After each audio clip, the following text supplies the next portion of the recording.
सुप्रभात।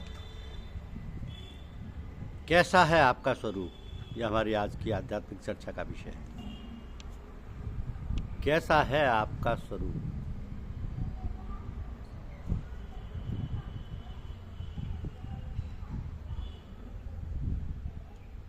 असत तो टिक नहीं सकता और सत मिट नहीं सकता।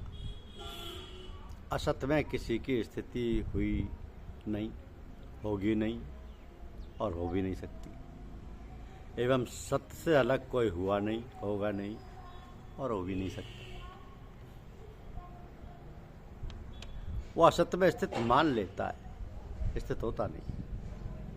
अगर आपकी स्थिति सत्य में है फिर आप असत्य में की स्थिति कैसे हुई? अगर असत्य में स्थित है तो फिर सत्य में स्थिति कैसे हुई? राग में आपकी स्थिति है तो द्वेष कैसे हुआ? द्वेष में आपकी स्थिति है तो राग कैसे हुआ? राग और द्वेष तो संसार के हैं, उसमें आप लिप्त हो जाते हैं। आप में ना राग है, ना द्वेष है, ना हर्ष है, ना शोक है। बड़ी सीधी सरल बात है, इसमें कठिनता का नामो निशानी नहीं। तो फिर गड़बड़ी कहाँ है? असत को आप छोड़ना नहीं चाहते, यही गड़बड़ी। संयोग जन्य सुख आपने मान रखा है, यहाँ गड़बड़ी। असत को आप पकड़ सकते ही नहीं, किसी की ताकत नहीं कि असत को पकड़ लो।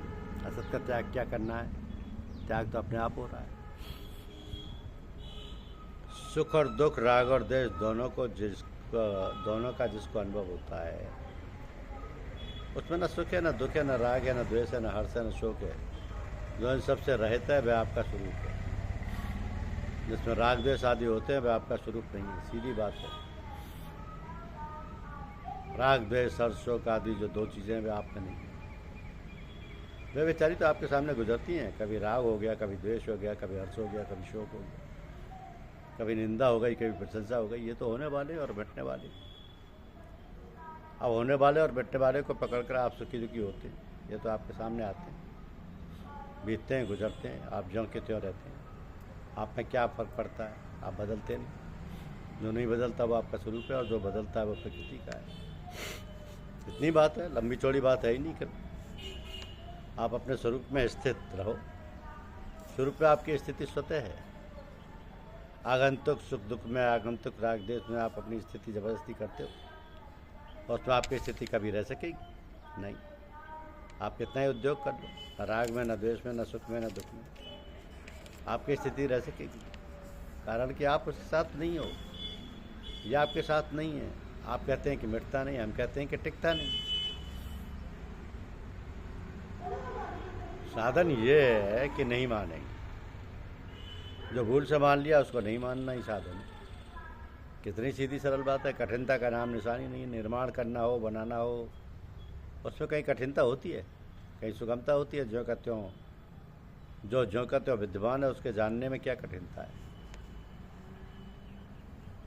जिस समय राग द्वेष आते हैं उस समय तो प्रभावित होना आपकी गलती हुई, राग द्वेष को थोड़ी गलती हुई।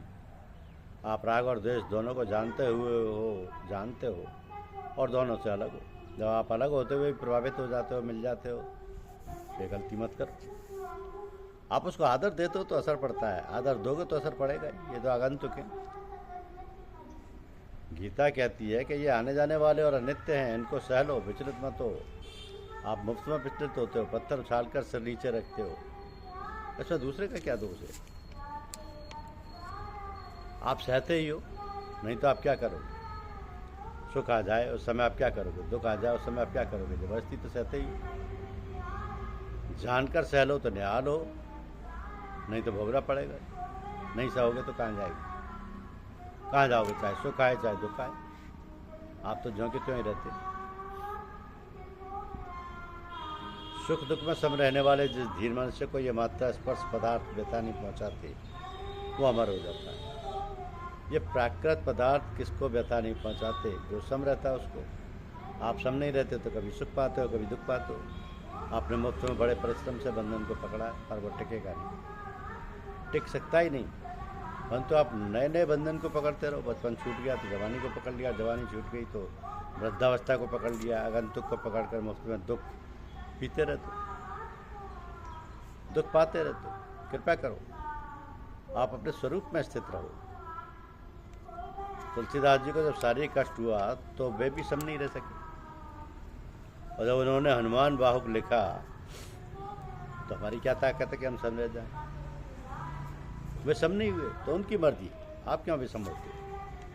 गोस्वामी जी हों या दूसरा कोई हो, हम उनकी पंचायत ही करते ही नहीं, हम तो अपनी पंचायत ही करते हैं। आप क्यों सुखी दुखी होते हो? कहीं ऐसा लिखा है कि जो तुलसीदास जी में नहीं हुआ वह आप में नहीं होगा? तुलसीदास जी के छोरा छोरी नहीं हुए पर आपके हो गए। तुलसीदास जी में जो बीमारी नहीं आई वो आप में आ गई। तुलसीदास जी में नहीं आई वो कई बातें आप में आ गई। आप में जो बातें आई हैं वो तुलसीदास जी में आई थी क्या? तो जितनी आप पर बीती है उतनी तुलसीदास जी पर बीती थी क्या? अपने अनुभव की बात कहो, आप अनुभव करके देखो। अगर आपको अनुभव करना है तो इधर उधर की बातें छोड़ो। वास्तव में अपने कल्याण की इच्छा होनी चाहिए। अपने कल्याण की इच्छा वाला दूसरी बात कर ही नहीं सकता। कल्याण की सच्ची इच्छा हो तो सब संबंध तोड़कर भजन में लग जाए। किसी से ना लेना है, ना देना है, ना आना है, ना जाना है। किसी से कोई मतलब नहीं। रोटी मिल जाए तो खा ली, ना मिले तो कोई परवाह नहीं। जाही विधि राखे राम, ताही विधि रही। सीताराम सीताराम सीताराम कहिए। यदि रोटी ना मिलने से मर जाओगे तो क्या रोटी खाकर जीते रहोगे? क्या रोटी खाने वाला कभी मरता नहीं? समय आने पर सबको मरना पड़ेगा। इसलिए कोई करे या ना करे, हमें तो अपना कल्याण करना है। कल्याण स्वतः सिद्ध है, बंधन स्वतः सिद्ध नहीं।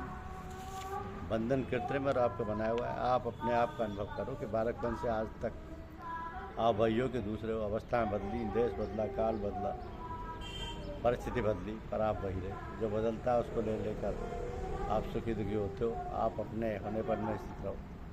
जो बदलता है उसमें स्थित क्यों होते हो? दौड़ सके तो दौड़ ले, जब लग तेरी दौड़ थका धोखा मिटा, बस तू ठौड़ की ठौड़। अपने स्वरूप में भी स्थित होना है और शरीर को चारा भी देना है। दोनों में अपने स्वरूप में स्थित होना है। शरीर के पीछे क्यों पड़े हो? वो तो नष्ट हो ही रहा है। चारा देने के लिए दीजिए। लोगों को इधर से उधर दिया है, उधर से इधर लिया है। आपने क्या किया? जो है इन्हीं चीज़ों में उथल पुथल किया। चारा देना पड़े या ना पड़े, कोई आवश्यकता नहीं आपको। जो जीवन मुक्त महापुरुष होते हैं उनको लोगों की गरज हो तो वो उन्हें अन्न दें, वस्त्र दें, नहीं तो मरने दें। उस महापुरुष का तो संसार से कोई मतलब ही नहीं, संसार से कुछ लेना देना ही नहीं। जिनको दूध की गरज है वो दूध देने वाली गाय का पालन अपने आप करेंगे। ऐसे जिनको जीवन मुक्त महापुरुष की गरज है वे उनका पालन अपने आप करेंगे। नहीं करेंगे तो उसका लेना है ही नहीं, उसका तो काम बन गया। आवश्यकता के अनुसार अन्न लेना, जल लेना, सोना, इन 3 चीज़ों के लिए मना नहीं करते। भूख भी लगेगी, प्यास भी लगेगी, नींद भी आएगी, आती रहेगी। अपना क्या मतलब है इनसे? जैसे कभी धूप आती है, कभी छाया आती है, कभी वर्षा आती है, कभी हवा चलती है, कभी ठंडी आती है, कभी गर्म आती है। ऐसे भूख भी लगती है, प्यास भी लगती है, कभी संयोग होता है, कभी वियोग होता है। ये तो होता ही रहता है। इसको क्या आदर दें? हो गया तो क्या, नहीं हो गया तो क्या? आप तो वैसे के वैसे रहे। प्रत्यक्ष अनुभव की बात। धन्यवाद। यूट्यूब चैनल पर लाइक और सब्सक्राइब अवश्य कीजिए। शुक्रिया।